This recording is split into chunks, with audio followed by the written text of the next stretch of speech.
of us are more worried about the tangibles like the academic portions, the grades that we acquire, the syllabus we are going to complete, and probably we're all looking at it, whether it is a zero academic year or whether it's a complete academic year. But you've definitely thrown light on the other aspects, which are the intangibles like the emotional quotient, the social interaction, and the mental attitude and sanity of the kids that we could also be contributing to as parents and teachers during this pandemic. And I completely second your thoughts on blended learning. And of course, that education and technology are going to go hand in hand. And definitely technology is not going to be a replacement for traditional methods of teaching. Just that technology is going to be an extremely powerful tool in the hands of teachers. So that's the thing that we as a team are trying to stress, and probably we have got into this new normal a wee bit quickly. So we've set the ball rolling, and it's up to us to look into the challenges, the concerns, to correct that and ensure that we are all in the same line of thinking as we embark upon this journey of going online. So thank you once again, and to all our dear audience out there, we encourage you to type in your questions or concerns on the chat box so that it could be addressed at the end of my session. We would take it on a priority basis if we do not have the time to address all the questions, though.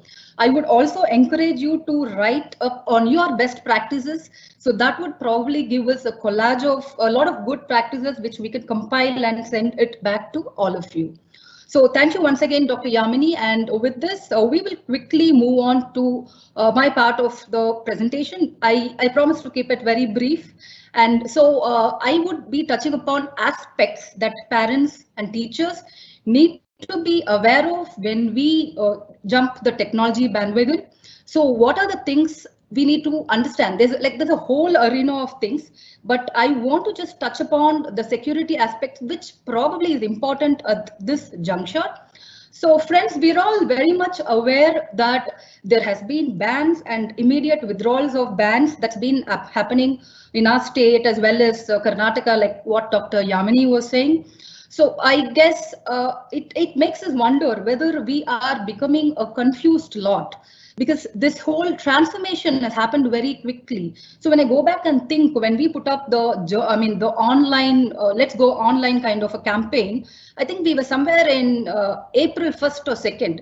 And within a period of 40 days, I remember every 2 days, there were 2 schools or 3 schools that were going on online, and School Success team was vehemently helping them to achieve that kind of a technology implementation in the school. And lastly, the security issues that is, I think, popping up really big, because there are public interest litigation cases that's been going on because your child has been exposed to something obscene, or your child has been exposed to something that she should not be exposed. So friends, I would want to tell this: yes, all these arguments have complete merit in a perfect world, but unfortunately, we are not in a perfect world right now during the pandemic, and it may take a long time before we actually get back there.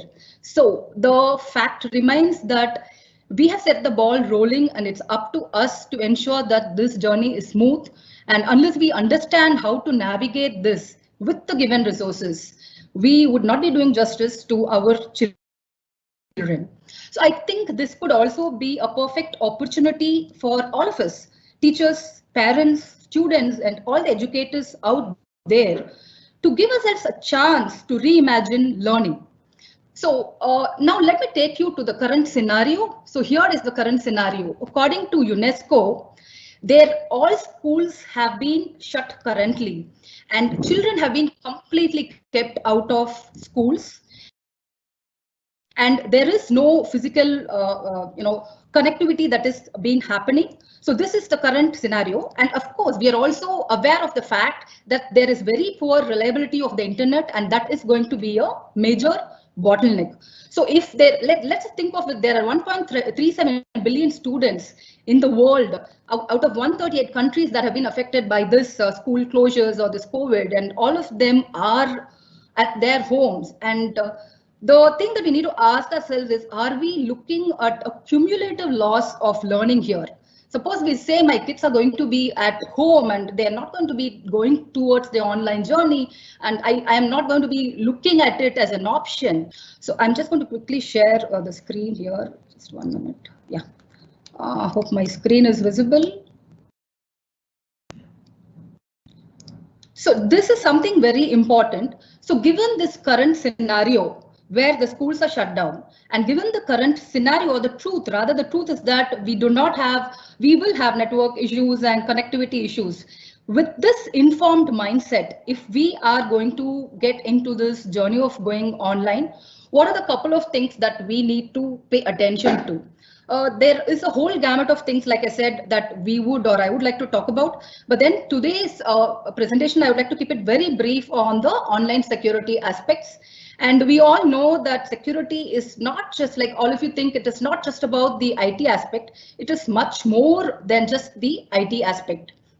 So like I already said, there are 3 C's that we need to keep in mind when we take this online journey. Number 1, the content.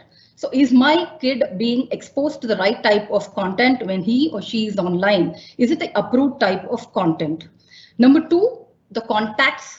So is my kid being exposed to the right people on the net? Is it just her teachers, her friends, her peers, or is she being exposed, or is she coming into contact with anybody else on her screen time?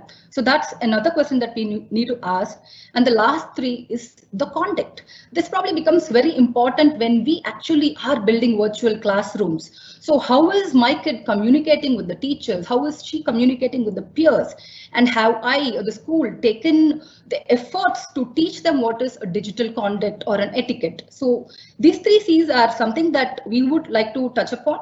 So coming to content, it's very simple. We need to ensure that the kid is coming in touch with something that is legit, and that is probably from the school sites or educational sites. So we need to block websites that are not meant for those. We can filter content. We can definitely impose time limits on the kid.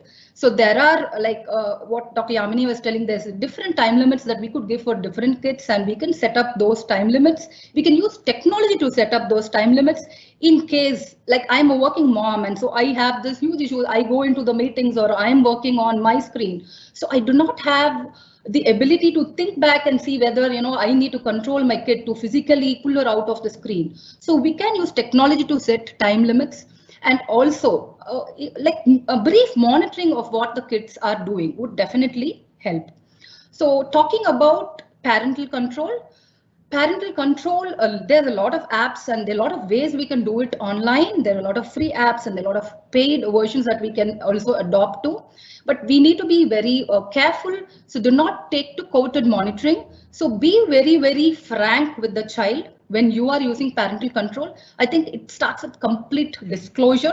So you and I are going to be partners in this journey of going online. So the kid is told that this monitoring is just to help them keep safe and not without trust in what they are doing or to spy over what they are doing. So that ultimate goal is to ensure that the kid and you are going hand in hand while taking on to this online journey.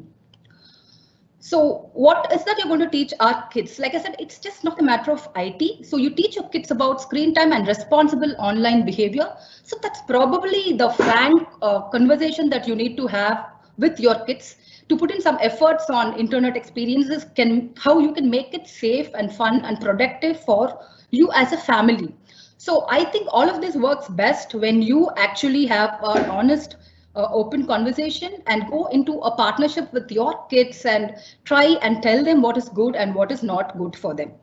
And like I said, there are a lot of apps which we can use, which is paid and unpaid, but this is just a used case that I'm showing you. So we are talking about a Microsoft account here, and this is brilliant because these parental controls work very well for the family forefront, and this comes at a zero cost. So this is available freely, and any of you can just log into account.microsoft.com and just hit upon the family logo there, and then you can put up the timings or the controls that you would like to set up for your kid if you have a kid, or maybe 2 kids if you have 2 kids. So this is how it simply works. So you can set up a time limit, like let's say on a Sunday, the kid watches 2 hours between 8 a.m. to 8 p.m. I'm sure a lot of IT savvy people must have already done it, but for the benefit of all the others there. So this definitely works because the child is well aware that yes, mama's just set up this time for me. And so mentally she goes into a routine where she thinks that, yes, I know after this 2 hours, the computer is going to be shut and I am not going to be using that. And for me, it is a relief because it makes me, carry on with my routine work.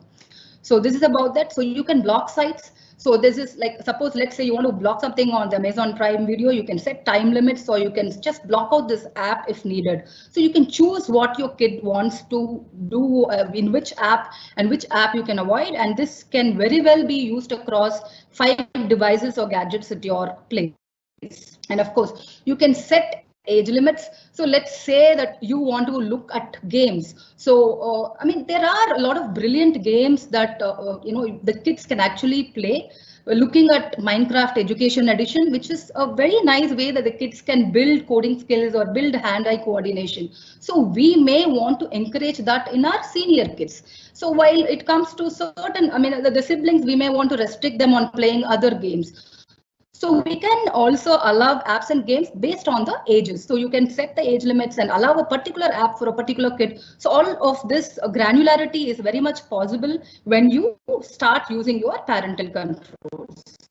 And of course, so like I was talking about all this public litigation cases, and one of it is that where inappropriate content popped up, and that became there was a huge furor over it. I guess if we resort to things like this, where technology is really helping us block the inappropriate website, so adult content can be blocked, and children, we can rest in peace that the children are not exposed to something that they really need not be exposed to. And of course, you can add a website. Suppose you've blocked all other websites other than the school platform, then you can add a few websites, like probably an educational website that the child can access to, and you can remove and add. All of this is again possible using parental controls.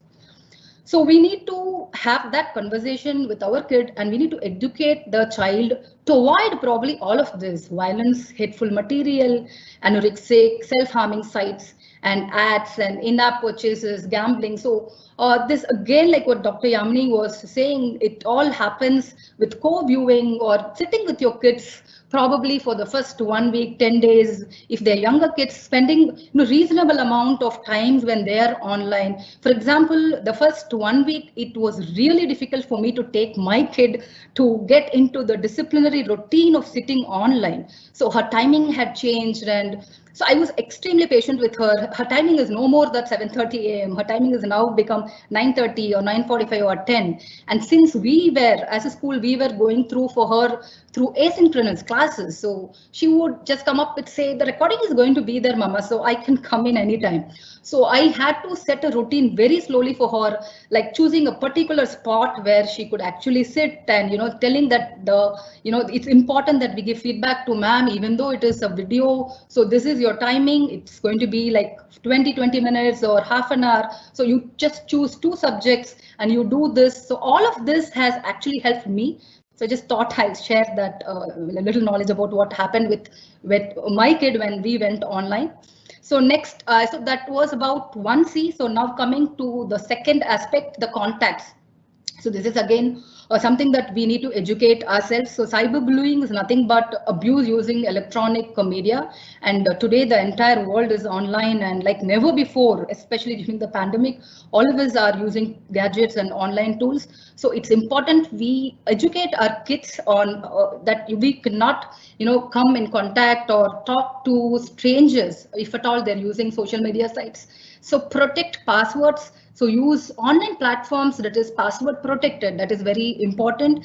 And especially when the school is sending links. So sending umpteen number of links with passwords may not actually be a great idea. So we definitely recommend to set up virtual classes which has single login and password. So the kids are not, being thrown so many links or passwords which they may have a tendency to share outside of their own school campus or school kids. So, and also educate them in the digital footprints that they are living online. So not to give or reveal any personal details or information online which could become risky for them.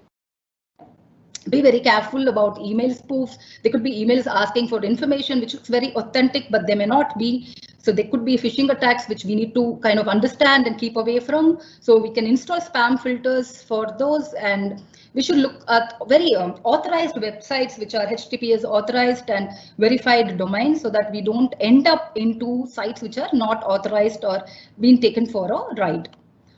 So next and lastly, coming to the conduct part. So conduct is something that especially applies to teachers as well as students. So here to the teachers, yes, for us also this is a new normal, the teachers, which we've been teaching the traditional way. We say, hey, you get up there and you answer this question to what I'm saying, and if you're not doing well and you step out of the class. So these kind of things probably are not possible in a virtual media. So we have a lot of tools that you can use. For example, the pin bar, you can pin your student and engage them. So let me say out of a class of 30 or 40, you pin one ex-student and ask her a question on that particular topic, maybe the entire class stays alert. So this is simply a use case scenarios. We have worked with close to 25-30 schools in the last few months, and we've got extremely good feedback on using this kind of digital etiquette to engage students. So you can view their videos, so you can ask them to open up the videos and speak or present, and a question sometime in the middle of a presentation, just like in your real life classes, would help them stay awake and help them stay more engaged. And there are a lot of options when you go online where you can make your student a presentee. So let me decide that this particular class, I would want XYZ to be presentee. So I'm going to send them a notification before that and say that when I complete the class, you are going to present this PowerPoint or this topic to us. So this is probably a few of the things. And we can do the security policies from the backend as well. So a lot of very education oriented or apps are there which can help you take schools online completely. So all this are completely blocked from the digital backend itself. So you don't allow students to interchat. So that's an easy way to block it out, and not enabling students to wait in the class when the class is done. So students hanging out in the virtual lobby may not be a great idea. So this can be done, and setting to avoid students recording on their own, so they don't start or end recordings. It's always the teacher who starts or ends recordings. And students changing their names. So I guess a lot of memes have been going around about teachers and students changing their names and all that. So in reality, all of this can actually be monitored.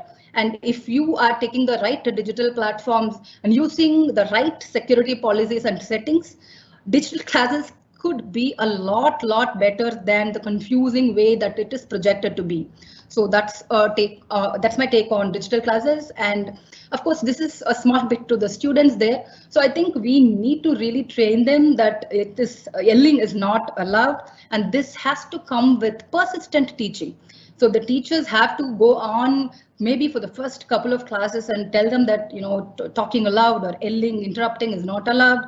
Being polite in communication when you are allowed to be a presenter is a must. And of course, not abusing the chat box.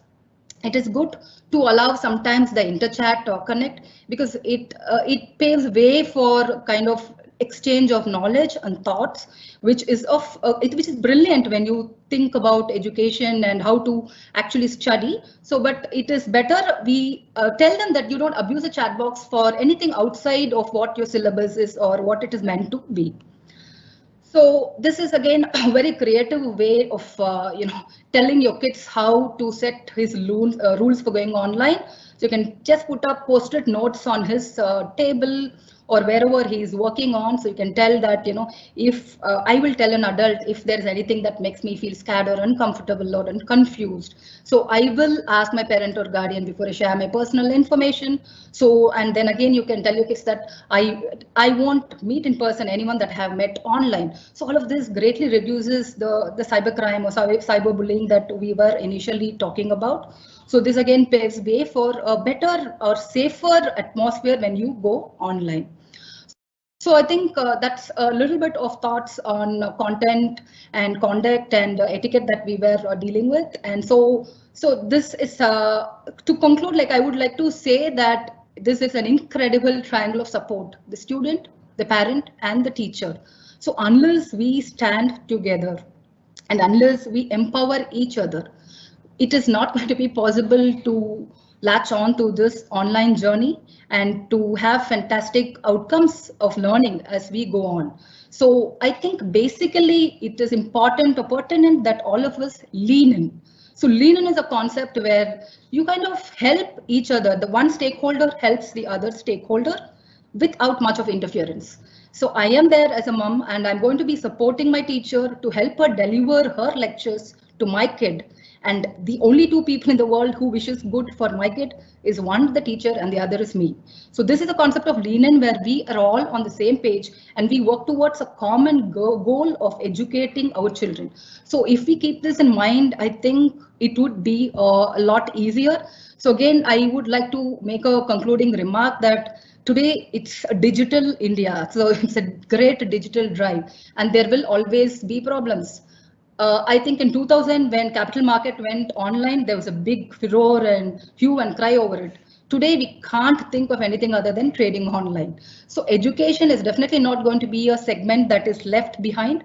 We are going to take into the digital transformation and jump the technology bandwagon very soon. We have already done so. But it is important that we address the concerns and keep in mind what is the issues that we can face. The more we are open about it, the more we talk about it, the more we take into confidence our kids and our teachers. I think the journey is going to be a lot easier for all of us. The three things that we need to really look upon is number one, adoption. Adoption from all stakeholders, be it teachers, be it parents, be it students, school management. They need to adopt to the mindset of going digital, the blended learning ways, and that it is going to stay. And number two is the digital skill gaps. So that definitely we have jumped these things too quickly. So there are skill gaps, and we have been training teachers on intuitive edtech tools and various platforms, and there are a lot of content that is freely available on websites like Diksha, so which the teachers can actually take, parents can actually use to help their students. And number three is a very collaborative approach. So secure platform, giving our schools a secure platform and using that collaborative approach to onboard all the students would probably be a brilliant way to take things or jump into this online journey in a safe way. So I think we would want to leave you with this thought that as we move on to embrace upon this online journey, we need to keep in mind that we need to build bridges and not walls. And with this, we would like to wish all of you a fantabulous online journey. Stay positive, stay inspired, and wishing you good luck on behalf of School Skies and Kaveri Hospitals. Thank you.